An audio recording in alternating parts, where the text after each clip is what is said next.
तो कहानी की शुरुआत में हम सारावाक नाम के एक गांव को देखते हैं, जहां जॉन नाम का एक अंग्रेज आता है, जिसकी मुलाकात बेलनसाई नाम के वहां के एक लड़के से होती है। वो जॉन को अपने साथ नाव में ले जाने लगता है और रास्ते में कुछ कबीले की औरतें उसे देख के मुस्कुराने लगती है। बेलनसाई जॉन को उनके क्षेत्र के गवर्नर हेनरी से मिलवाता है और उसके साथ जाते हुए जॉन उसे बताता है कि उसके पिता एक जमाने में यहाँ आए थे और उन्हें यहाँ के आदिवासी लोगों को शिक्षा देनी थी, लेकिन उसके पहले ही वो चल बसे, जहां वो यहाँ उसके पिता के सपने को पूरा करने आया है। जिसके बाद हेनरी उसे रहने की जगह दिखाता है, जहां काफी सारे कीड़े थे और जॉन का शेफ एक मुजरिम था। जिसके बाद बेलनसाई जॉन को उसके लोगों के पास ले जाता है, जहां उसकी मुलाकात बेलनसाई के पिता मेलाका से होती है, जो उनका मुखिया था। यहाँ पर सेलिमा नाम की एक लड़की जॉन को शराब देती है और जब पीछे मुड़ के वो उसे देखता है तो पहली नजर में ही उसका दीवाना हो जाता है। जिसके बाद जॉन रात तक उनके साथ उनके तौर तरीके सीखता है और फिर सेलिमा कुछ लड़कियों के साथ नाचने लगती है और सबका मनोरंजन करती है। जिसके बाद जॉन की बारी थी सबका मनोरंजन करने की, जहां वो थोड़ा शर्मा रहा था और जब वो सबके सामने उनकी एकेडमी में सिखाई कविता बोलने लगता है तो सब उसे अजीब तरीके से घूरते हैं और ये देख के जॉन बेलनसाई को लेके उसके साथ नाचने लगता है और सभी उनको देख के हंसने लगते हैं। जिसके बाद उनके सोने का समय हो जाता है और सभी उठ के जाने लगते हैं। रात में जब जॉन की आंख खुलती है तो कुछ लोग एक आदमी का कटा सर लेके जा रहे हैं और जॉन उसे सपना समझ के सो जाता है। अगली सुबह जब जॉन और हेनरी बात कर रहे थे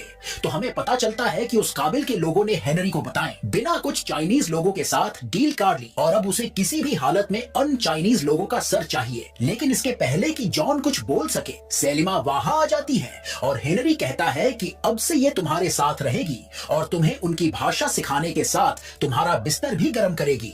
ये सुन के जॉन मना कर देता है, क्योंकि उसने शपथ ली थी कि वो शादी से पहले किसी के भी साथ रिश्ता नहीं बनाएगा। लेकिन हेनरी कहता है कि तुम्हें उनकी भाषा सिखाने का सिर्फ यही एक रास्ता है, जहां जॉन मान जाता है, लेकिन वो उसके साथ सोएगा नहीं। जिसके बाद सेलिमा उसके साथ रहने लगती है, लेकिन जॉन उसकी तरफ देखता भी नहीं है। अगले दिन बेलनसाई जॉन को उन चीनी लोगों का सर देता है, लेकिन सब लोग उस पे हंस रहे थे और जब सेलिमा देखती है तो उसमें कुछ बंदरों के सर थे और वो सबको जॉन का मजाक उड़ाने के लिए डांटती है। जब वो वापस घर आता है तो उसका शेफ अपने भांजे को लाया था, क्योंकि उसे लगा कि जॉन को लड़के पसंद है और वो गुस्से में आके उसे वहां से जाने को कहता है और यहाँ वो सेलिमा पे भी गुस्सा करता है और वो अपना सामान लेके वहां से चली जाती है। अगली सुबह जब जॉन बाहर आता है तो देखता है कि सेलिमा बाहर ही थी, क्योंकि अगर वो वापस उसके लोगों के पास गई तो सबको लगेगा कि सेलिमा खूबसूरत नहीं है, जिसके चलते जॉन ने उसके साथ सोने को मना कर दिया। ये सुन के जॉन उसे अपने साथ रहने को कहता है और वो मान भी जाती है। जिसके बाद हम हेनरी की बीवी एगी को देखते हैं, जो उनके ऑफिस के सामने कुछ बच्चों को पैसों का लालच देके उनसे झाड़ कटवा रही थी। तभी जॉन वहां आ जाता है और एगी उससे कहती है कि तुम्हें सेलिमा के साथ सो लेना चाहिए, वरना हेनरी को लगेगा कि तुम्हें कोई दिक्कत है और वो वहां से चला जाता है। जहां दूसरी तरफ हेनरी को उन चाइनीज लोगों का सर किसी भी हालत में चाहिए था। रात में सेलिमा जॉन को उनकी भाषा सिखा रही थी और वो धीरे धीरे उसके करीब आने लगती है, लेकिन जॉन खुद को काबू करता है और सोने चला जाता है। यहाँ पर सेलिमा उससे कहती है कि अगर तुम शादी से पहले कुछ नहीं करोगे तो शादी के बाद अपनी बीवी को खुश नहीं रख पाओगे। जहाँ जॉन हंसने लगता है और उसे सोने को कहता है। अगले दिन जब सेलिमा के साथ जॉन कुछ बच्चों के पास था तो तभी बेलनसाई वहां आता है, जिससे बात करते हुए जॉन उसे अंडर वाटर बैटल के लिए चैलेंज करता है, जहां वो दोनों सारे कबीले के सामने पानी में उतरते हैं और अंदर डुबकी लगाते हैं। जहां 1 मिनट बाद बेलनसाई तो बाहर आ जाता है, लेकिन जॉन अभी भी अंदर ही था। सब चिंता में आ जाते हैं, लेकिन फिर 2 मिनट बाद वो बाहर आता है और बेलनसाई को उसका ऑन सीजन मास्क देता है, जहां वो जीत गया। अगले सीन में जॉन हेनरी को उसका सर देता है और यहाँ वो जॉन को बताता है कि कुछ दिनों में उसकी बेटी सिसिलिया यहाँ आने वाली है, जो काफी पढ़ी लिखी है और उसे पसंद आएगी। जिसके बाद जब रात में किताब पढ़ते हुए सेलिमा और जॉन बातें कर रहे थे तो उनको पता चलता है कि उन दोनों के पिता मर गए हैं और यहाँ पर जॉन सेलिमा के करीब आता है और उसके जिस्म के अंगों को छूने लगता है और सेलिमा उसे उनका मतलब बताने लगती है। जॉन खुद को काबू नहीं कर पाता और उसे किस करने लगता है, जहां वो दोनों इंटीमेट होते हैं और अब जॉन धीरे धीरे अपनी शपथ भूलने लगा था और सेलिमा के साथ आए दिन सोता था। लेकिन सेलिमा कभी भी उसके साथ पूरी रात नहीं सोती थी, क्योंकि उनके रिवाज के हिसाब से अगर वो दोनों एक साथ सुबह अपनी आंखें खोलेंगे तो उनकी शादी हो जाएगी। एक दिन जॉन तैयार होके हेनरी के पास जाता है, जहां उसकी बेटी सिसिलिया आई थी और हम यहाँ नेविल नाम के एक आदमी को भी देखते हैं। सेसिलिया और जॉन यहाँ के रिवाजों के बारे में बात कर रहे थे, जहाँ सेसिलिया उनके कबीले पर रिसर्च कर रही थी। लेकिन जब वो उनके उस रिवाज के बारे में बात करते हैं जिसमें उनके कबीले की एक औरत अंग्रेजी अधिकारी के साथ सोती है,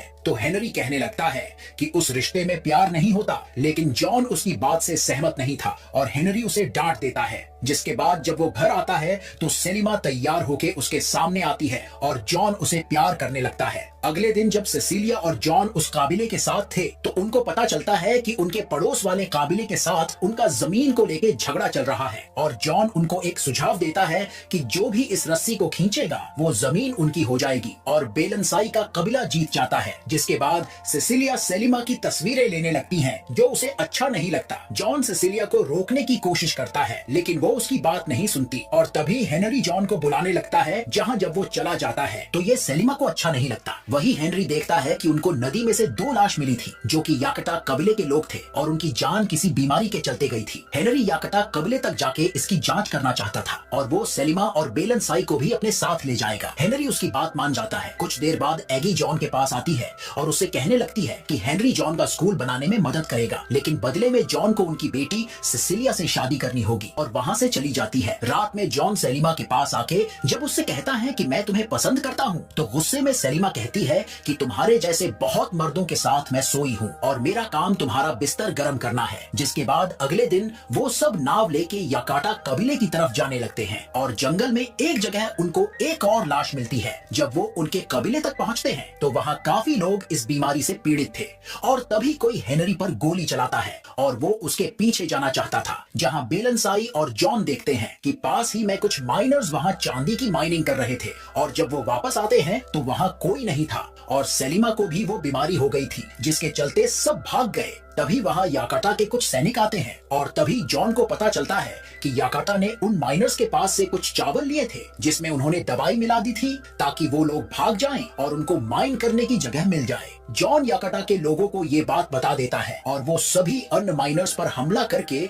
उनको मार डालते हैं। वही एक तरफ सेलिमा के सामने जॉन अपने प्यार का इजहार करता है और ये सुन के वो उसे गले लगा लेती है। लेकिन वापस आके जब हेनरी को ये बात पता चलती है तो वो जॉन को साफ मना कर देता है और वही सेलिमा के लोग भी उसकी शादी किसी और से करने को कहते हैं और अगर वो ऐसा नहीं करेगी तो हेनरी उन माइनर्स की मौत के जुर्म में जॉन को जेल भिजवा देगा। वही जॉन को भी ये बात हेनरी और उसकी बीवी बताते हैं और ये सुन के वो सेलिमा से मिलने जाने लगता है जहां उन लोगों ने उसे बंदी बना लिया था। जॉन उसे बाहर निकालने की कोशिश करता है लेकिन तभी हेनरी वाह आ जाता है और जब वो जॉन को जेल भेजने को कहता है तो सेलिमा शादी के लिए मान जाती है और जॉन का दिल टूट जाता है। अगले सीन में हम 1 साल बाद का टाइम देखते हैं जहां लंदन में सेसिलिया और जॉन की शादी हो रही थी और उनके हनीमून की रात सेसिलिया उसे बताती है कि उसे उसके और सेलिमा के बारे में सब पता है लेकिन उसे कोई दिक्कत नहीं है और जॉन कहता है कि उसकी शादी बेलनसाई के साथ हो गई है और उनका एक बच्चा भी है। इसके कुछ दिन बाद जॉन सेसिलिया को लेके वापस उस गांव में जाता है जहां उसकी स्कूल बन गई थी और नेविल वहां काम करता था। रात में जब सभी लोग एक फिल्म देख रहे थे तो जॉन का ध्यान कहीं और था और सेसिलिया समझ जाती है। उनके कमरे में वो जॉन के सामने अपने कपड़े उतारती है और उसे प्यार करने लगती है लेकिन उससे रहा नहीं जाता क्योंकि वो जानती थी कि जॉन अभी भी सेलिमा से प्यार करता है। जहां जॉन उसे समझाता है उस बात को अरसा बीत गया है और उसने उसे भुला दिया है। अगले दिन जॉन नदी के पास सेलिमा और बेलनसाई को उनके बच्चे के साथ देख लेता है लेकिन फिर उसका शेफ उसे बताता है कि वो बच्चा बेलनसाई का नहीं बल्कि जॉन का है। ये सुन के वो सेलिमा से मिलने को कहता है और रात में सेलिमा उसके पास आती है जहां जॉन उसके बच्चे को देखना चाहता था और सेलिमा कहती है कि अगर किसी ने उन दोनों को साथ देख लिया तो वो उनको मार डालेंगे। जहां जब वो उसके बेटे को देखता है तो वो बिल्कुल उसके जैसा था। जहां जब अगले दिन वो उसके लिए एक खिलौना बना रहा था तो एगी उसके पास आती है और कहती है कि उसके और सेलिमा के बीच कुछ नहीं हो सकता और उसे धमकी देती है लेकिन वो उसकी बात नहीं मानता और उसके बेटे के साथ खेलने लगता है। जहां नेविल उसे देख लेता है।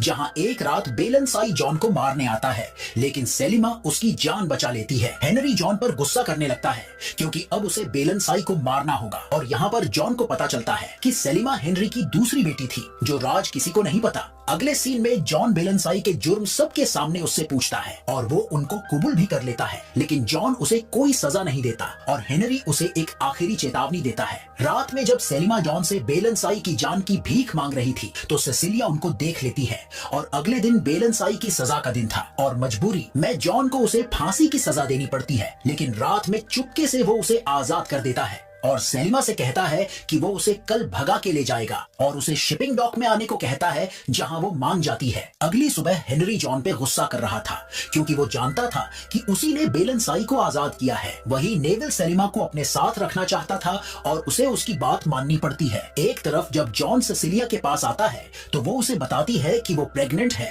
और ये सुन के जॉन के होश उड़ जाते हैं। रात में जब नेविल सेलिमा को परेशान कर रहा था, दूसरी तरफ हेनरी सेलिब्रेट कर रहा था। जहाँ रात में जब जॉन सेसिलिया के लिए जाने से पहले चिट्ठी छोड़ रहा था तो सेसिलिया उसे देख लेती है, लेकिन वो ये बात किसी को नहीं बताएगी क्योंकि वो जानती है कि उसने कभी उससे प्यार किया ही नहीं। जहां वो दोनों गले मिलते हैं और सेसिलिया जॉन को जाने को कहती है, वही उसके शेफ ने नेविल को बेहोश कर दिया था और वो सेलिमा को लेके डॉक तक आता है, लेकिन उसे जॉन कहीं नहीं दिखता और जब तक जॉन वहां आता है तब तक उनकी नाव निकल गई थी। तभी शेफ उसे बताता है कि सेलिमा जंगल के रास्ते गई है और वो उसके पीछे जाने लगता है। वही जब सेलिमा उसके बेटे को लेके जा रही थी तो हेनरी उसके सामने आता है, लेकिन वो उसे रोकता नहीं है बल्कि उसे अपनी गन दे के जाने को कहता है और सेलिमा भी जानती थी कि वही उसके पिता है और हेनरी उसे अलविदा कह के जाने देता है। दूसरी तरफ नेविल उन दोनों को जंगल में ढूंढना चाहता था, लेकिन हेनरी उसे इजाजत नहीं देता और जब एगी उनको समझाने की कोशिश करती है तो सेसिलिया उनको बता देती है कि सेलिमा उसकी बहन है। ये सुन के वो छुपके से नेविल को जंगल में जाके उन दोनों को मारने का ऑर्डर देती है। वही जॉन जंगल में सेलिमा को ढूंढ रहा था और एक जगह वो उसे मिल जाती है, लेकिन तभी नेविल वहां आ जाता है और उन दोनों को बांध देता है। जहां जब वो सेलिमा के साथ गलत करने लगता है तो गुस्से में जॉन उस पे हमला करता है और नेविल उसे जमीन पर गिरा के मारने जाता है कि तभी कुछ कबीले के लोग वहां आके उसे जहरीली डार्ट्स मारते हैं और नेविल मर जाता है। अगले सीन में हम देखते हैं कि जॉन और सेलिमा उस कबीले के साथ रहने लगे थे और वो दोनों यहाँ नाचने लगते हैं। जहां इसी के साथ ये फिल्म यहीं पर खत्म हो जाती है।